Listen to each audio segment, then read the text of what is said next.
میں نے جو تم مجھے سزا پہ سزا دیتے آ رہے ہو. میں شاید ضبط کر کر کے تھک چکی تھی. محبت انیکا نے کی تھی. شادی کی رات تماشا اس نے لگایا تھا اور خوش بھی وہ ہے. وہ میرے قریب آیا. میں روئے جا رہی تھی. روتے روتے میری ہچکی بن گئی. اور میں نے کیا کیا تھا؟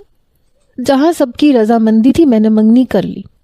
ذیان نے محبت کا ناٹک رچایا، میں نے چپ چاپ سہ لیا. کچھ نہیں کہا. اگر کچھ نہیں کہا تو کیا مجھے تکلیف نہیں ہوئی؟ کیا تکلیف صرف تمہیں پہنچی؟ کیا محبت میں دھوکہ صرف تمہیں ملا دانش؟ اگر تمہیں مجھ میں کوئی دلچسپی نہیں تھی اور تم نے تایا ابا کے پریشر میں مجھ سے شادی کی تو میں نے بھی اپنے باپ کی خاطر ہی یہ فیصلہ کیا تھا. اگر ان کا بی پی شوٹ نہ کرتا تو میں انکار کر دیتی. مجھے کوئی شوق نہیں تھا زبردستی تمہاری زندگی میں شامل ہونے کا. میری زندگی کو سزا کیوں بنا کے رکھ دیا تم نے؟ میں پوری قوت سے چلا رہی تھی، رو رہی تھی. اس نے میرے بازو پہ ہاتھ رکھا، کہنے لگا ریلیکس. کافی دھیمے لہجے میں وہ بولا تھا، لیکن مجھ پہ جیسے کوئی جنون چھایا. میں نے اس کا ہاتھ جھٹک دیا. ہاتھ مت لگاؤ مجھے، آئی ہیٹ یو. اگر تمہیں مجھ سے نفرت ہے تو مجھے بھی تم سے محبت نہیں ہے، سمجھے تم؟ میں کالی ہوں، انیکا کی طرح خوبصورت نہیں ہوں، گوری نہیں ہوں، لیکن میں نے خود کو اپنے آپ کو ایسا نہیں بنایا. اگر میرے اختیار میں ہوتا تو دنیا کی سب سے حسین لڑکی بن جاتی، تاکہ وہ ذیان کا بچہ مجھے یوں چھوڑ کے نہ جاتا جسے میں نے بچپن سے چاہا. مجھے یوں دھتکار کے چلا گیا جیسے میں کوئی بے وقت سی چیز ہوں. میں روئے جا رہی تھی، جیسے اپنا رنگ روپ میں نے خود بنایا ہو. ٹھیک ہے میں بدصورت ہوں لیکن بد کردار نہیں ہوں. اتنی بری لگتی ہوں تو تم بھی چھوڑ کے جا سکتے ہو مجھے، میں مر نہیں جاؤں گی. اس کے پاس جا کے میں نے اس کی آنکھوں میں دیکھتے ہوئے کہا تھا، جب ذیان کے ٹھکرانے پہ زندہ ہوں تو تمہارے ٹھکرانے پہ بھی نہیں مروں گی. خدا کے لیے دانش مجھے چھوڑ دو، مجھے پل پل کی سزا مت دو، کیونکہ میرا قصور نہیں ہے. میں نے اس کے سامنے ہاتھ جوڑ دیے تھے. تمہیں نہیں اچھی لگتی تو نہ صحیح، لیکن مجھے اس جرم کی سزا مت دو جو میں نے کیا ہی نہیں ہے. رو رو کے میرا حلق خشک ہو چکا تھا. میرے دونوں جوڑے ہاتھ اس نے پکڑ لیے، پھر مجھے بیڈ پہ بٹھا دیا. میرے لیے پانی لے کے آیا. رو رو کے میں بے حال ہو چکی تھی. میرے پاس بیٹھا مجھے پانی کا گلاس دیا. پیو اسے. میں نے پانی کے بس چند گھونٹ پیے. پھر میرے بہتے آنسو میرے رخسار سے صاف کرنے لگا، لیکن میں نے ہاتھ پیچھے کر دیا. نہیں، اس کی ضرورت نہیں ہے، نہیں چاہیے مجھے کسی کی ہمدردی. اسی وقت مجھے تائی اماں کی آواز آئی، المیرا. میں بھاگتی ہوئی کمرے سے باہر گئی. تایا ابا اور تائی اماں شاید شادی چھوڑ کے واپس آ چکے تھے. میں تائی اماں کے ساتھ جا کے لگ کے رونے لگی. المیرا میری جان کیا ہو گیا؟ چور آ گئے تھے تائی اماں، میرا دروازہ توڑنے کی کوشش کر رہے تھے، مجھے بہت ڈر لگ رہا تھا. میں روتے ہوئے بتانے لگی. تب تک دانش بھی کمرے سے باہر آ چکا تھا. تایا ابا بھی بہت غصے میں تھے. کوئی چور نہیں آیا تھا. بلیاں گھر کے اندر کھڑکی سے کود کے آ گئی تھیں، آپس میں لڑ رہی تھیں. کافی شیشے کی چیزیں بھی توڑ دی ہیں. دانش کی بات سن کے تایا ابا اس کے سامنے جا کے کھڑے ہو گئے. تم چاہتے کیا ہو دانش؟ آخری بار بتا دو مجھے. وہ کہنے لگا، ابا اب میں نے کیا کیا ہے؟ تایا ابا کہنے لگے، تمہارا رویہ میں المیرا کے ساتھ دیکھ رہا ہوں. اگر تمہیں یہ رشتہ اتنا ہی بوجھ لگ رہا ہے تو تم بھی اپنی منمانی کر لو. شاید میں ہی غلط تھا جو یہ سمجھ بیٹھا کہ تم ذیان جیسے نہیں ہو، مگر کوئی خاص فرق نہیں ہے تم میں اور اس میں. وہ کچھ نہیں بولا، نظریں جھکائے کھڑا رہا. بتاؤ مجھے، میری بھتیجی کے ساتھ رہنا چاہتے ہو یا نہیں؟ ابا پلیز بیٹھ جائیں، اتنا غصہ مت کریں. مجھے نہیں پتا تھا کہ المیرا آپ کے ساتھ نہیں گئی، ورنہ میں دوستوں میں نہ جاتا، سیدھا گھر آ جاتا. جیسے ہی امی کی کال آئی میں گھر آ گیا تھا. اگر تم ہمارے ساتھ جاتے تو المیرا بھی ساتھ جاتی، مگر تمہیں شاید اسے بیوی متعارف کرواتے ہوئے برا لگ رہا ہے. تایا ابا بلند لہجے میں بولے تھے. ایسا کچھ نہیں ہے ابا، آئندہ آپ کو شکایت نہیں ملے گی. وہ نظریں چراتے ہوئے بولا تھا. اسی وقت لائٹ بھی آ گئی. کئی شیشے کے گلدان ٹوٹے پڑے تھے. تائی اماں کہنے لگی، ستیہ ناز جائے ان بلیوں کا، پورے گھر کا حشر بگاڑ کے رکھ دیا.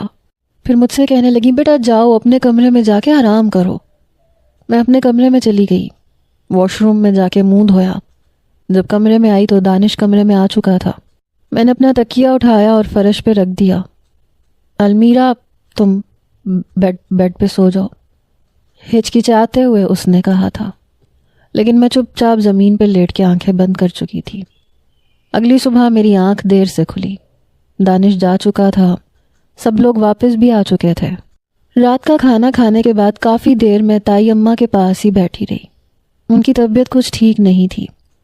رات 1 بجے میں کمرے میں گئی۔ دانش اپنے لیپ ٹاپ پہ کچھ کام کر رہا تھا۔ میں نے تکیہ اٹھایا اور زمین پہ لیٹ گئی۔ جیسے ہی میں نے آنکھیں بند کی، دانش کہنے لگا، المیرا 1 کپ کافی بنا کے لا دو، سر میں بہت درد ہے۔ میں نے کہا، میری بنائی ہوئی چیز آپ کو پسند نہیں آتی، اور پھر شاید میرے کالے ہاتھوں سے بنی کافی آپ کو اور بھی بد ذائقہ لگے گی۔ میری بات سن کے کہنے لگا، آج بد ذائقہ پینے کا موڈ ہو رہا ہے، اٹھو اور کافی بنا کے لا دو۔ میں نے کہا، میرا موڈ نہیں ہے۔ میری بات سن کے کہنے لگا، اگر زیان تم سے کہتا تو فوراً سے کافی بنا کے دے دیتی، ہے نا؟ ان کی بات سن کے مجھے تو جیسے آگ لگی۔ میں اٹھ کے بیٹھ گئی۔ وہ بیڈ کراؤن سے ٹیک لگا کے بیٹھا ہوا تھا، مجھے ہی دیکھ رہا تھا، اپنا لیپ ٹاپ رکھ چکا تھا۔ میں نے کہا، آج کے بعد نا میرے سامنے زیان کا نام مت لیجیے گا۔ وہ مسکرایا۔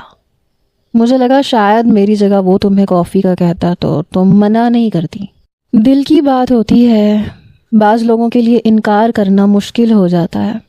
جس کی اہمیت نہ ہو اس کی بات کی ویلیو نہیں ہوتی، چاہے رشتہ کتنا ہی قریب کا کیوں نہ ہو۔ اس کے کاٹ دار لہجے پہ میں اٹھ کے کمرے سے باہر چلی گئی، کافی بنائی اور کپ لا کے سیدھا سائڈ ٹیبل پہ رکھ دیا۔ 1 گھونٹ پیتے ہی کہنے لگا، اف، اپنے جیسی کافی بنانے کے لیے تو نہیں کہا تھا تم سے، ایک دم کڑوی، ذرا مٹھاس نہیں ہے۔ میں نے جان بوجھ کے کڑوی ہی بنائی تھی۔ میں نے کندھے اچکائے اور کہا، میں تو اسی لیے کہہ رہی تھی، میری بنائی کالی کڑوی کافی آپ کو اچھی نہیں لگے گی۔ میں انیکا تھوڑی نہ ہوں، اس کے ہاتھ سے بنی کافی آپ کو ہر حال میں میٹھی ہی لگتی۔ میری بات پہ ان کے ماتھے پہ بل پڑے۔ کافی کا کپ پٹخ کے انہوں نے سائڈ ٹیبل پہ رکھا، مجھے بڑے غصے سے دیکھنے لگے۔ میں نے کہا، ویسے آج وہ بہت پیاری لگ رہی تھی پنک سوٹ میں، ہے نا؟ آج وہ اپنے ہاتھ سے بنائی ہوئی کھیر اوپر دے کے گئی تھی۔ شادی کے بعد پہلی بار اس نے میٹھا بنایا تھا۔ میری بات دانش کو جیسے چبھ گئی۔ کہنے لگا، شٹ اپ المیرا۔ وہ غصے سے بولا تھا۔ میرا لہجہ بھی سخت ہوا۔ کیوں، کیا ہوا؟ برا لگ رہا ہے؟ ویسے مجھے بھی لگتا ہے دانش صاحب۔ یہ کہہ کے میں لیٹنے لگی۔ المیرا بیڈ پہ آؤ۔ ان کی بات پر میرے اندر جیسے آگ لگی۔ کیا سمجھ رکھا تھا مجھے؟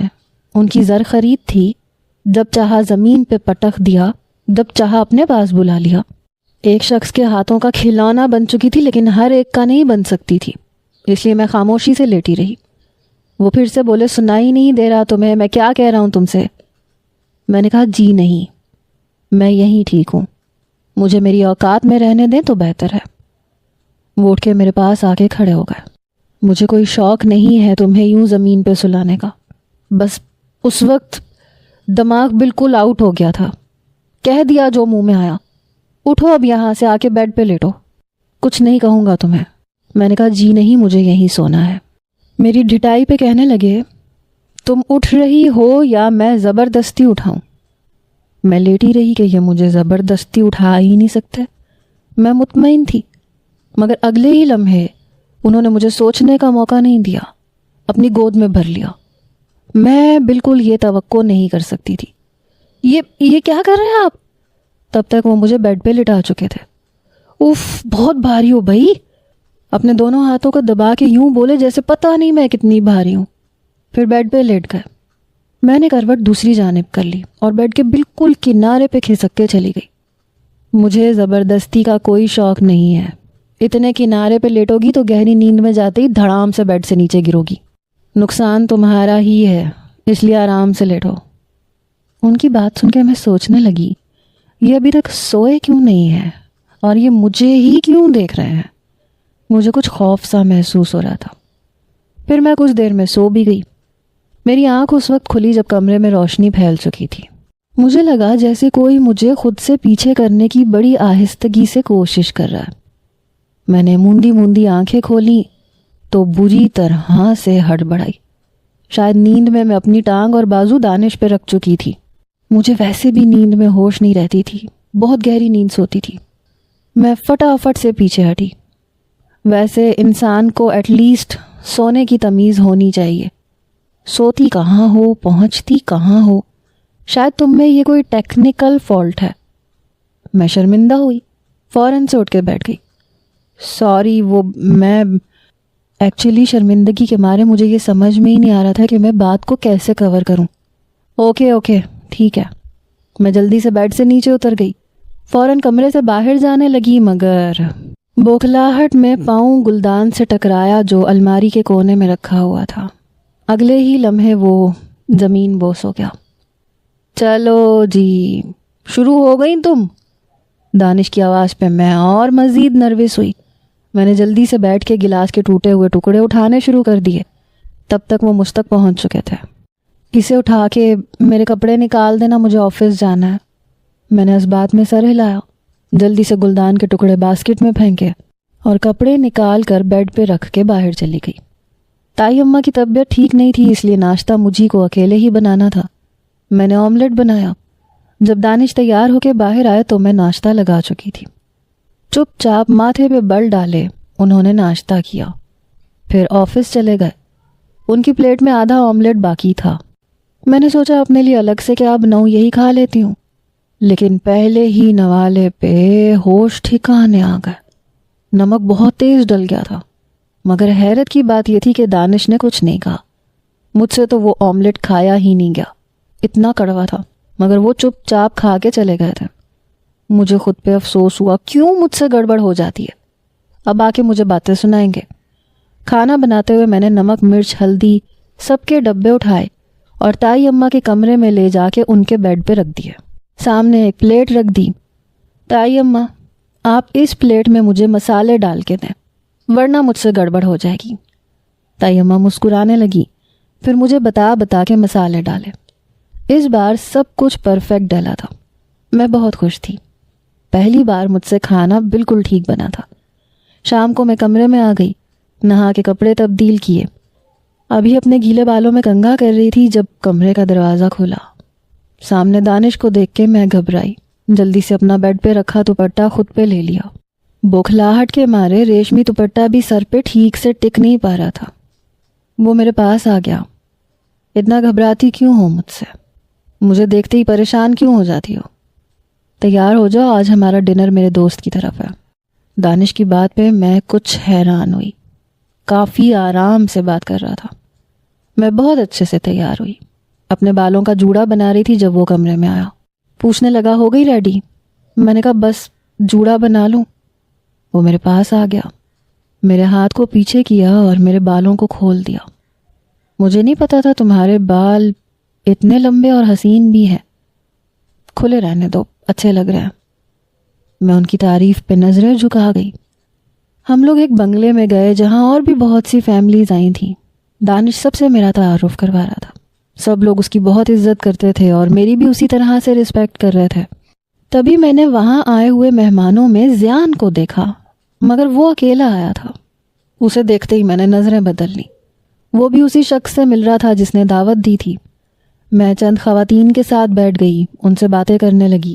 ان میں سے کچھ خواتین کہنے لگی، آپ مجھے دانش سے کافی چھوٹی لگتی ہیں۔ میں نے کہا جی۔ دوسری خاتون کہنے لگی، ویسے اگر ایج ڈفرینس زیادہ ہو تو آپس میں انڈرسٹینڈنگ ڈیولپ نہیں ہوتی۔ میں نے کہا نہیں، ایسی بات نہیں ہے، ہم دونوں کی آپس میں بہت انڈرسٹینڈنگ ہے۔ اسی وقت کھانے کے لیے ویٹرز بلانے لگے۔ سب خواتین اٹھ کے جا چکی تھیں۔ اس سے پہلے کہ میں اٹھتی، زیان میرے سامنے والی کرسی پہ آ کر بیٹھ گیا۔ کہنے لگا، کتنا جھوٹ بولنا پڑتا ہے تمہیں لوگوں پر یہ ثابت کرنے کے لیے کہ تم اپنے سے 11-12 سال بڑے شخص کے ساتھ بہت خوش ہو۔ اس کا انداز تمسخرانہ تھا۔ میں نے کہا، تمہیں ایسا کیوں لگتا ہے؟ جب تم اپنے سے 1 سال بڑی بیوی کے ساتھ خوش رہ سکتے ہو تو میں کیوں خوش نہیں رہ سکتی؟ میں بہت خوش ہوں اور شکر بھی ادا کرتی ہوں کہ مجھے دانش جیسے ہسبینڈ ملے۔ کم از کم کسی کو چیٹ کرنے کی عادت نہیں ہے ان کی، اپنے مقصد کے لیے کسی کو یوز نہیں کرتے، مردوں کی طرح سامنے آ کے بات کرتے ہیں۔ چھپ کے بزدلوں کی طرح افیئرز نہیں چلاتے، اور سب سے بڑی خوبی ان میں یہ ہے کہ بدلے کی خاطر دوسروں کو دھوکہ نہیں دیتے، اور یہ بات مجھے دانش میں بہت پسند ہے۔ ایک بار انیکا نے کہا کہ وہ ان سے محبت نہیں کرتی، تو دوسری بار انہوں نے اسے منہ بھی نہیں لگایا، ورنہ لوگ تو دوسروں کو بلیک میل کرنے لگتے ہیں، جھوٹی محبت کا ناٹک کرنے لگتے ہیں۔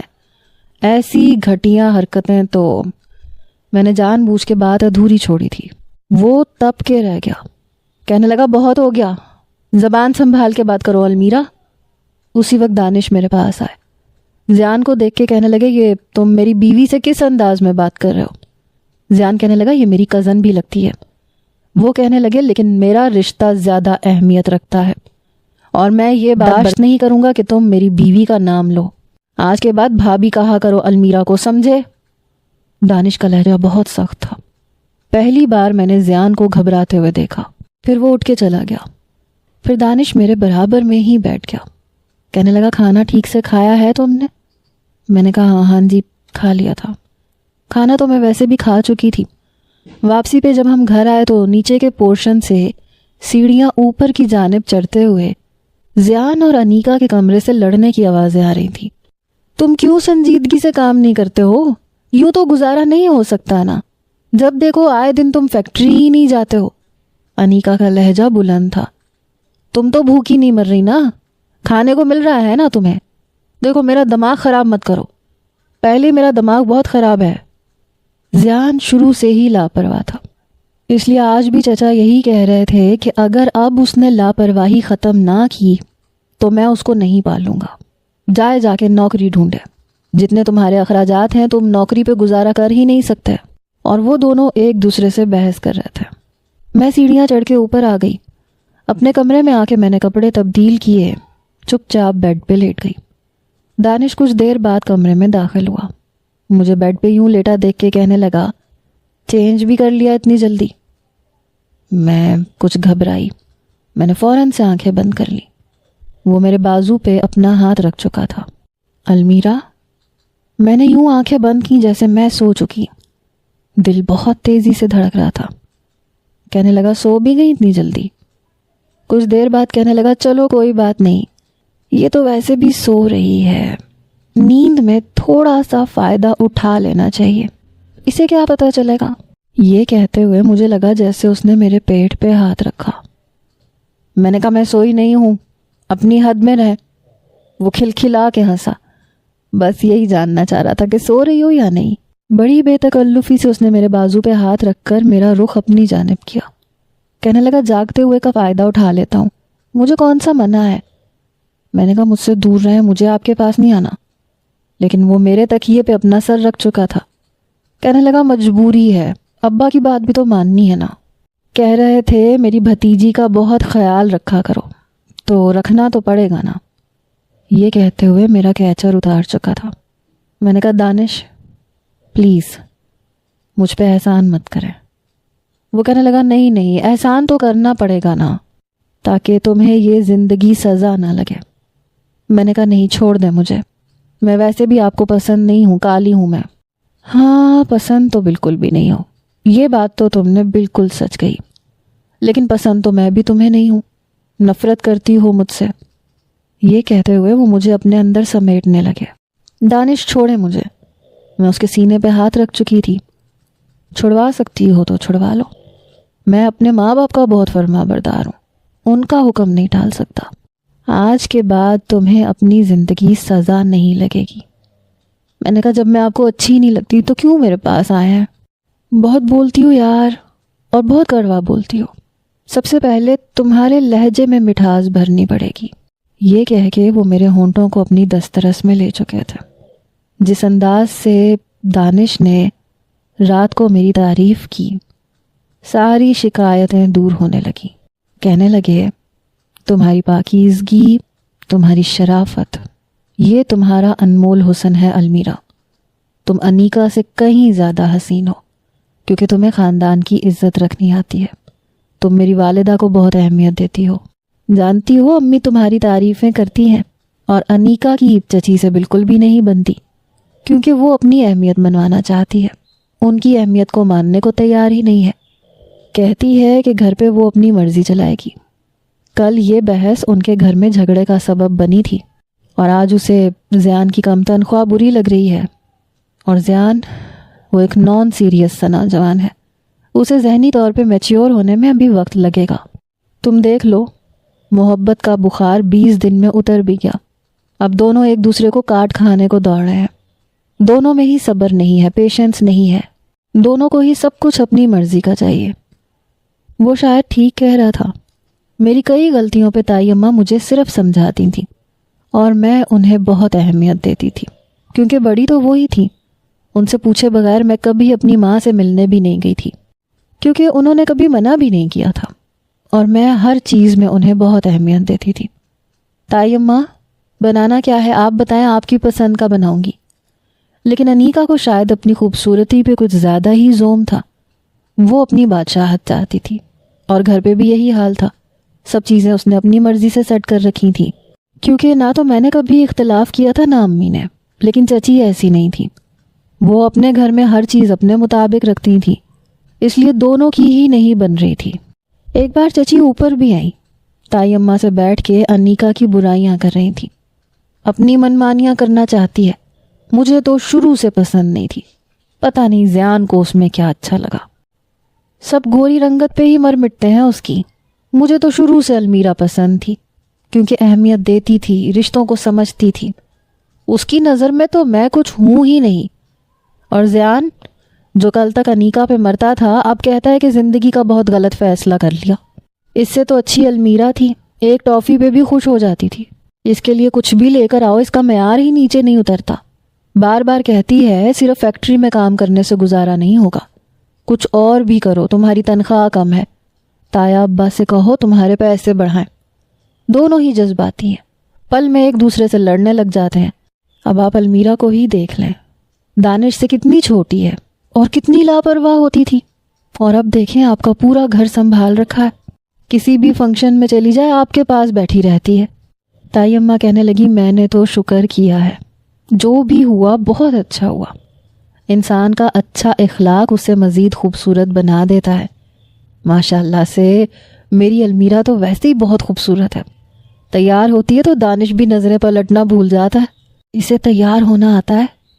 پھر کہنے لگی، شہناز، کچھ تو تمہیں بھی اپنا آپ مارنا پڑے گا، تبھی گھر بچے گا۔ اب مجھے بھی دیکھ لو، میں نے شروع میں المیرا کی کئی غلطیوں کو نظر انداز کیا، اسے ڈانٹا نہیں۔ پھر تمہارے بھائی صاحب نے دانش کو بہت سمجھایا۔ گھر بسانا صرف ایک لڑکی اور لڑکے کا کام نہیں ہوتا، ساس اور سسر کا بھی ہوتا ہے۔ پھر وہ کہنے لگی، دانش بھی بہت سمجھدار ہے، لیکن زیان بہت جذباتی ہے۔ ابھی 3 دن پہلے دونوں کے بیچ میں لڑائی ہوئی ہے، اور انیکا اپنی ماں کے گھر جا کے بیٹھ گئی ہے۔ زیان کہتا ہے میں نہیں مناؤں گا اسے، خود آئے گی۔ وہ کہتی ہے کہ وہ نہیں آئے گی جب تک زیان اس سے معافی نہیں مانگ لیتا۔ میں نے نیچے بھابھی سے بھی بات کی ہے، تو بھابھی خود بھی پریشان ہے، کہتی ہیں میں کیا کروں۔ میں تو اس سے بھی کئی بار کہہ چکی ہوں کہ اپنی پسند سے شادی کی تھی تو جاؤ اور گھر بساؤ، لیکن ضد کر کے بیٹھی ہوئی ہے کہ وہ آئے گا، معافی مانگے گا تب ہی جائے گی، اور زیان اپنی ضد پکڑ کے بیٹھا ہے۔ چچی واپس جا چکی تھی، میں تائی اماں سے اجازت لے کے نیچے چلی گئی۔ دیکھا تو انیکا اپنے گھر بیٹھی رو رہی تھی۔ میری والدہ مجھے دیکھ کے میرے پاس آ گئی، میری نظر اتارنے لگی، کہنے لگی، ماشاء اللہ سے بہت پہلے سے زیادہ پیاری لگنے لگی ہو۔ میں نے کہا، دانش بہت خیال رکھتے ہیں میرا۔ میری بات پہ انیکا نے میری طرف دیکھا، پھر نظر چرا گئی۔ جب سے ہماری شادی ہوئی تھی پہلی بار میں انیکا کے برابر میں بیٹھی۔ میں نے کہا، کیا ہوا ہے تمہیں، یہاں کیوں بیٹھی ہوئی ہو؟ کہنے لگی، تم سے مطلب، میری زندگی ہے۔ میں نے کہا، زندگی صرف تمہاری نہیں ہے، ہماری زندگی صرف ہماری نہیں ہوتی، ہمارے ساتھ جڑے ہوئے رشتوں کی بھی ہوتی ہے۔ ہمارے ماں باپ بھی ہم پر، ہماری زندگیوں پر پورا حق رکھتے ہیں، کیونکہ بچپن سے انہوں نے ہمیں پالا ہوتا ہے، ہماری خاطر بہت قربانیاں دی ہوتی ہیں، اس لیے ان کی عزت رکھنا بھی ہمارا فرض ہے، اور دوسروں کو اہمیت دینے سے اپنی ہی اہمیت بڑھتی ہے۔ وہ کہنے لگی، تمہیں تو ایسی باتیں آئیں گی، شوہر لاکھوں کماتا ہے، ایک لوتی بہو ہو، سر پہ بھی کوئی خاص ذمہ داری نہیں ہے، میں سب سے بڑی بہو ہوں، اوپر سے زیان ایک نان سیریس انسان ہے، اس کے اندر ایفرٹ کرنے کی کوئی ایبلٹی ہی نہیں ہے۔ وہ آج میں جیتا ہے، کل کے بارے میں سوچتا ہی نہیں ہے، ایک نمبر کا جذباتی انسان ہے۔ میں نے کہا یہ تو تم پہلے بھی جانتی تھی۔ کہنے لگی پہلے کی بات اور ہوتی ہے، شادی کی بات بعد میں پتہ چلتی ہے کہ کون کیسا ہے۔ میں نے کہا اب اگر محبت کی ہے تو پھر اب اس کا ساتھ بھی دو۔ کہنے لگی بس یہی ایک تانا رہ گیا ہے میرے لیے جسے میں سنتی رہوں، تم میری جگہ ہوتی تو تمہیں پتہ چلتا۔ میں نے کہا شکر ہے میں تمہاری جگہ نہیں ہوں، کیونکہ دانش بہت اچھا ہے، میرے ماں باپ کی رسپیکٹ کرتا ہے، میں اس کے ماں باپ کی رسپیکٹ کرتی ہوں۔ اگر وہ ذرا سا بھی مجھ سے کہہ دے تو تایا ابا اسے کٹہرے میں کھڑا کر دیتے ہیں کہ تم ہوتے کون ہو میری بھتیجی کو کچھ کہنے والے۔ اور جانتی ہو کیوں؟ کیونکہ آج تک میں نے کبھی تائی اماں اور تایا ابا کی بات نہیں ٹالی۔ یہاں بھی آتی ہوں تو پوچھ کے آتی ہوں، اجازت لے کے آتی ہوں۔ جب وہ دونوں میرے ہیں تو پھر ان کا بیٹا کیسے میرا نہیں ہو سکتا؟ اپنے ماں باپ کے سامنے وہ لڑتا جھگڑتا نہیں ہے، مجھ سے بار بار کہتا ہے کہ تم نے میرے دونوں بڑے ووٹ اپنے ہاتھوں میں لے رکھے ہیں، اس لیے تمہاری چلتی ہے۔ تم نے چچی اور چچا کے ساتھ بنا کے نہیں رکھی، ورنہ وہ زیان کو سمجھاتے۔ اور بڑی بات میں نہیں کہتی، لیکن اگر تمہاری جگہ میں ہوتی تو زیان کی کم تنخواہ پہ میں گزارا کر لیتی، کیونکہ دانش کے مقام تک پہنچنے میں 10 سال چاہیے۔ محبت تم نے زیان سے کی ہے اور اس کے اندر دانش کو تلاش کر رہی ہو، تو وہ تمہیں زیان کے اندر کبھی نہیں ملے گا۔ میری بات پہ انیکا کا رنگ اڑا، پھر نظریں چرا گئی۔ کہنے لگی وہ بھی تو میرے اندر تمہیں تلاش کرتا ہے، کہتا ہے وہ ایک ٹافی پہ مان جاتی تھی، رات کے 3 بجے بھی کہتا تھا تو چائے بنا کے دیتی تھی۔ تم حسین نہیں ہو، تمہیں صرف نخرے دکھانے آتے ہیں، بات بات پہ تمہاری بات کرتا ہے۔ یہ کہتے ہوئے آنسو بہا رہی تھی۔ میں نے کہا کتنی عجیب بات ہے نا، سارے خاندان سے لڑ کے تم دونوں نے ایک دوسرے کی محبت کو اہمیت دی، اور تم دونوں کی باتوں میں یا تو میں ہوں یا دانش ہے۔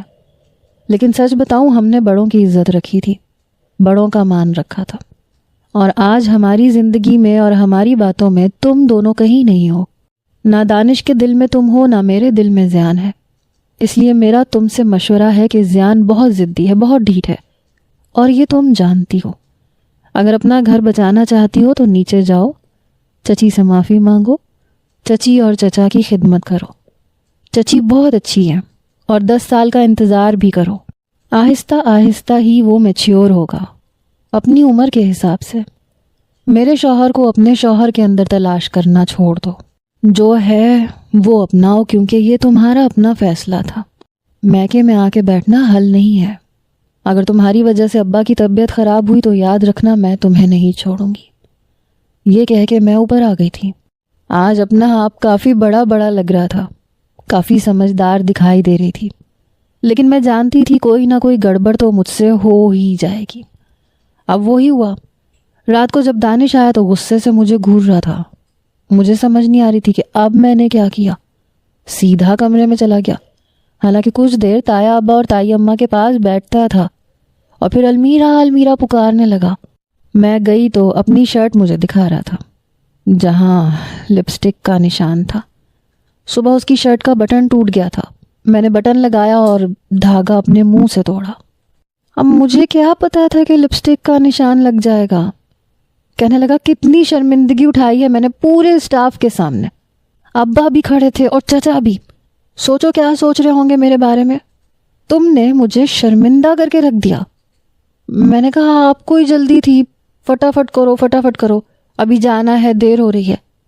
پھر آپ ہی کہتے ہیں کہ صبح اٹھتے خوبصورت لگا کرو۔ دانش نے میرے آگے ہاتھ جوڑے۔